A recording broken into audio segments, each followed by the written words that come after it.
Olá, membros da Gerando, queridos gerandinos. Bem-vindos de volta aqui à nossa conversa sobre a jornada do cristão em O Peregrino. Oi, pessoal, que bom estar aqui de novo. Na nossa última conversa, a gente deixou o cristão, logo depois daquele momento tenso, né, sendo puxado para fora do pântano do desânimo pela mão do ajuda. Foi um resgate e tanto. Mas a gente sabe que a caminhada tá só começando, né? Exato. E hoje a gente vai continuar seguindo os passos dele. E para isso, olha só, criamos um bate-papo a partir do que o presbítero Lucas Borba ensinou. Vamos mergulhar juntos nisso? Ai, que legal. Com certeza, essas reflexões vão trazer uma luz ótima para a gente explorar esse clássico. E um ponto fundamental que você mencionou antes é entender o propósito maior dessa jornada toda.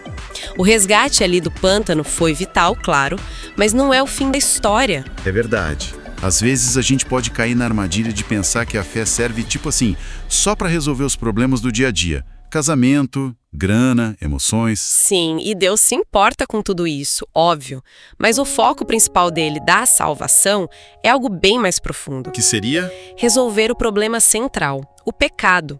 E a consequência final dele, que é a separação de Deus, a morte eterna. A mensagem do Evangelho não é só para dar uma vida melhorzinha, sabe? Com os remendos. Ah, entendi. É mais radical. Muito mais. É sobre receber uma vida nova, uma transformação completa. Vida nova. Isso me lembra na hora algumas passagens da Bíblia que falam disso, né? Com certeza. Tipo Romanos 6,4, que fala que a gente foi sepultado com Cristo para poder andar em novidade de vida. Ou então 2 Coríntios 5,17. Ah, se alguém está em Cristo, nova criatura é. Isso. As coisas velhas já passaram. Eis que tudo se fez novo. Não é reforma, é recriação mesmo. Perfeito. Então, com essa ideia de vida nova como pano de fundo, vamos seguir com o cristão. O caminho leva ele agora para 2 lugares bem importantes, né? Cheios de simbolismo. Exato. Primeiro, o portão estreito. E logo depois, a casa do intérprete, que é fascinante. Vamos começar pelo portão, então. O portão de Vimy, ou a porta estreita. Ele finalmente chega lá, seguindo as instruções que recebeu. E quem está esperando por ele? Quem o recebe é uma figura chamada Boa Vontade, ou Goodwill no original. E a forma como ele chega é bem significativa. Tem um diálogo ali, né? Curto, mas com um peso enorme. Sim. O cristão basicamente se apresenta. Sou um pecador, vim da cidade da destruição, posso entrar. Simples assim. E a resposta do Boa Vontade é na hora, né? Ele acolhe e até puxa o cristão para dentro rápido. Por que essa pressa toda? Olha, a interpretação que as fontes trazem é que essa pressa é porque tinham uns arqueiros de Belzebu ali perto, atirando flechas em quem tentava chegar no portão. Nossa, que perigo! Pois é. Representa toda a oposição espiritual para impedir a gente de chegar a Cristo, sabe? Mas o ponto central mesmo é o que a porta significa. Que é, a porta é o próprio Jesus. Ele mesmo disse, lá em João 10:9. Eu sou a porta. Se alguém entrar por mim, será salvo. Então, chegar nessa porta e pedir para entrar não é só um passo na história. É tipo a decisão espiritual consciente. É o momento que a pessoa diz, chega para a vida antiga, para a cidade da destruição. Exatamente. É ali que se concretiza aquela busca por livramento que começou lá atrás com o fardo nas costas, em entrada oficial no caminho da salvação. E a natureza dessa porta, isso é crucial. Ao contraste que Jesus faz, né? Porta estreita e porta larga. Isso, Mateus 7, 13 e 14. A porta estreita leva para a vida e a larga para o caminho espaçoso, que leva para a perdição. Essa imagem da porta estreita e do caminho apertado sempre me fez pensar, por que estreito, apertado? O que isso quer dizer sobre a decisão por Cristo? Olha, sugere que o caminho da fé de verdade exige renúncia, né? Disciplina. Muitas vezes vai na contramão do que a gente quer, do que o mundo diz. Faz sentido. O caminho largo é largo porque cabe tudo lá. O ego, o pecado escondido, os valores do mundo. É mais fácil, né? Mais popular. Satisfaz o que a Bíblia chama de carne. Pois é. Escolher a porta estreita significa deixar umas coisas para trás, sabe? Não seguir a boiada. É uma escolha de propósito, às vezes difícil, mas é a única que leva para essa vida nova que a gente está falando. Atravessar essa porta é um marco. Com certeza. um marco definitivo. Mas a decisão é só o começo, né? Uma vez que você está dentro do caminho, surgiu outra necessidade. Imediata. A necessidade de entender, de receber orientação espiritual. Não basta só entrar. Tem que saber como seguir viagem. E é para isso que serve a próxima parada do cristão. A casa do intérprete. O nome já diz tudo, né? Um lugar para entender as coisas, decifrar os mistérios da fé. O que ela simboliza exatamente? Ela representa a ação do Espírito Santo na nossa vida como nosso professor, nosso guia. Depois que a gente crê e é selado com o Espírito, como Paulo fala lá em Efésios 1, ele começa esse processo de ensinar, de iluminar a nossa mente para as verdades de Deus. A casa do intérprete é esse lugar de revelação. O Espírito Santo, que ele nos ensinaria todas as coisas e faria a gente lembrar do que Jesus disse. Então, essa casa é onde o peregrino novato começa a receber essa instrução. Exatamente. A lição aqui é muito forte. Quem acabou de passar pela porta estreita, o recém-convertido, precisa desesperadamente de clareza, de entendimento, de discernimento espiritual para continuar firme. Senão a caminhada fica confusa, cheia de tropeços, sabe? Vira presa fácil para os desvios. Sem a luz do Espírito, que é simbolizada por essa visita, fica muito difícil. E o interessante é que essa instrução não vem como uma aula com livros, mas de um jeito bem visual, né? Através de cenas, alegorias.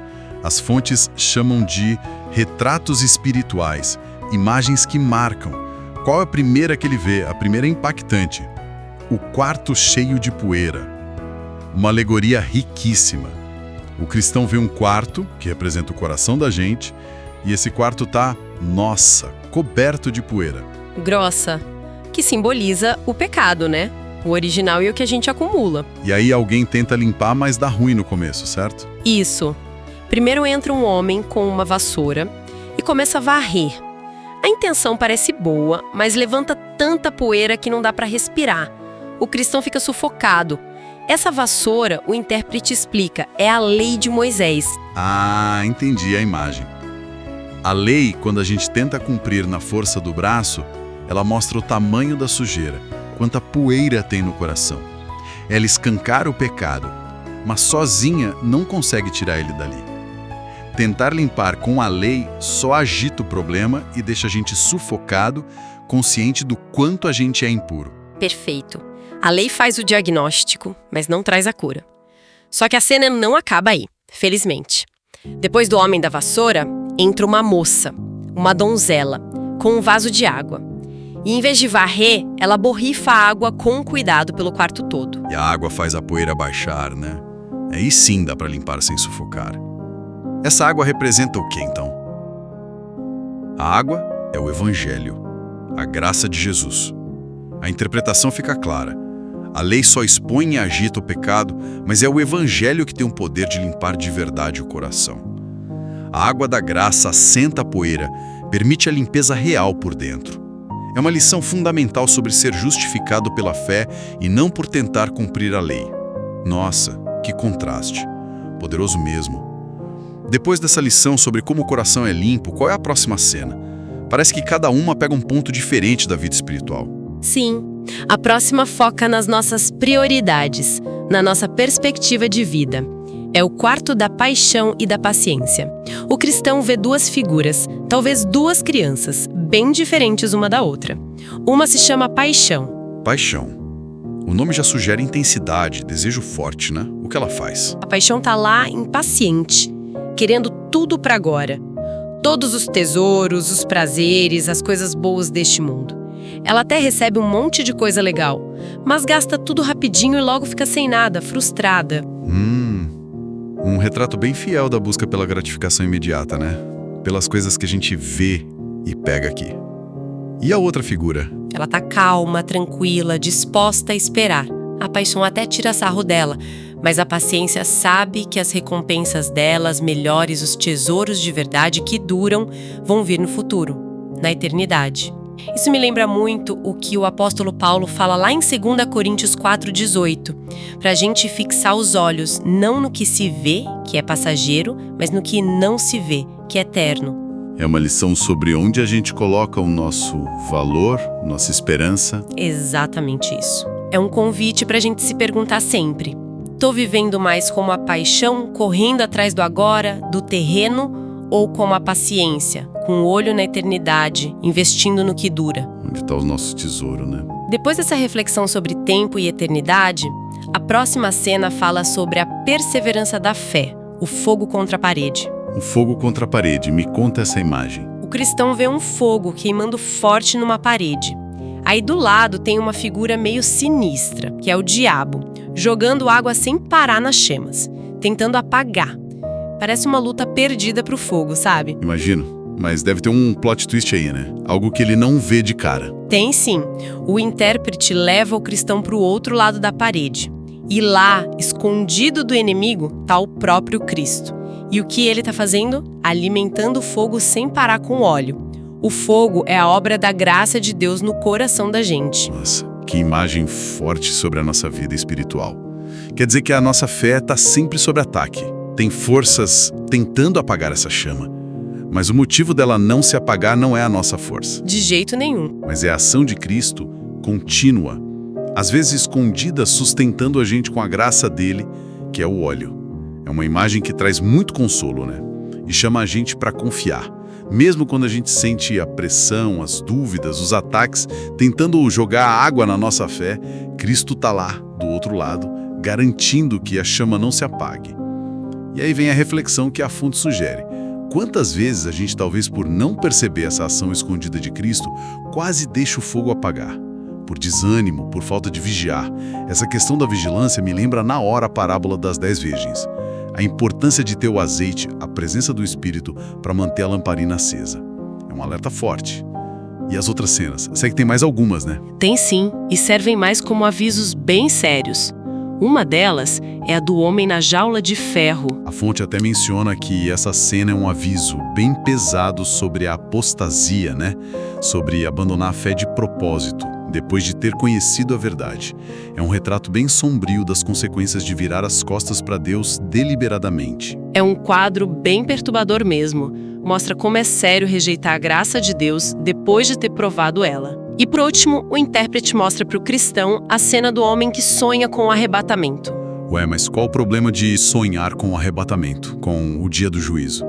Parece uma coisa que todo crente pensa. O problema não é o sonho em si, mas o que ele representa naquela pessoa específica. O cristão vê um homem deitado, bem confortável na cama, falando sobre o fim dos tempos, sobre o juízo, parece que sabe tudo, super seguro. Só que ele tá só sonhando, não tá vivendo aquilo. Ah, saquei. Ele representa a fé que é só na cabeça, só teoria, intelectual, mas que não vira ação, não muda a vida na prática. É a fé sem obras, que Tiago fala tanto. Exatamente. É o que a fonte chama de cristianismo de palavras. Alguém que fala bonito de teologia, cita versículo, parece muito espiritual no discurso, mas o dia a dia não mostra a transformação que a fé deveria trazer. Lembrei agora de Tiago 1:22. Tornem-se praticantes da palavra e não apenas ouvintes, enganando vocês mesmos. E Mateus 7:21 também. Sim, nem todo o que me diz, Senhor, Senhor, entrará no reino dos céus, mas aquele que faz a vontade de meu Pai. Então, o sonho dele é tipo uma ilusão, né? Uma falsa segurança espiritual que não tem base na realidade de uma vida mudada. Outro alerta bem forte contra o auto-engano. Uau, que banho de loja espiritual o cristão tomou nessa casa, hein? Foi um curso intensivo de discernimento. A conclusão da fonte resume perfeitamente. O que cristão vê na casa do intérprete são retratos espirituais dos atalhos que levam à perdição e das verdades que preservam no caminho da vida. São como placas de sinalização e de perigo para a jornada que está começando. E o mais incrível é pensar que essas alegorias são lá do século XVII, mas falam direto com a gente hoje, né? Dá para se enxergar nesses retratos a luta com a poeira do pecado que a lei mostra, a tensão entre querer tudo agora e esperar o eterno, a batalha para manter a fé acesa, o perigo de uma fé que é só fachada. São diagnósticos da alma que não mudam com o tempo. Totalmente. A visita à casa do intérprete equipa o cristão e equipa a gente também com ferramentas essenciais de discernimento. Ele aprendeu sobre o pecado e a suficiência do Evangelho, sobre a importância de olhar para a eternidade, sobre a perseverança que vem só de Cristo e sobre os perigos mortais da hipocrisia e de abandonar a fé. Então, resumindo nossa conversa de hoje, a gente acompanhou o cristão em 2 momentos-chave. Primeiro, a decisão fundamental, entrar pela porta estreita, que é Cristo, deixando a vida velha para trás. Decisão crucial. E segundo, receber aquela instrução vital na casa do intérprete, que simboliza a iluminação do Espírito Santo, preparando ele para os desafios e para as bênçãos do caminho. Uma sequência lógica e essencial. Decisão, depois instrução e discernimento. Sem isso, a jornada seria muito mais perigosa, né? Com certeza. E para a gente terminar e ficar pensando inspirado por essas cenas tão vivas da casa do intérprete, qual desses retratos espirituais a poeira do pecado sendo exposta, mas só limpa pela graça? A briga interna entre a paixão e a paciência, o agora e o eterno, a luta para manter o fogo da fé aceso mesmo com ataque, ou o alerta contra uma fé só sonhada, não vivida? Qual deles parece que está pegando mais na nossa própria jornada agora? E o que essa identificação pode estar mostrando para a gente sobre onde a gente precisa de mais atenção ou mais graça na nossa caminhada?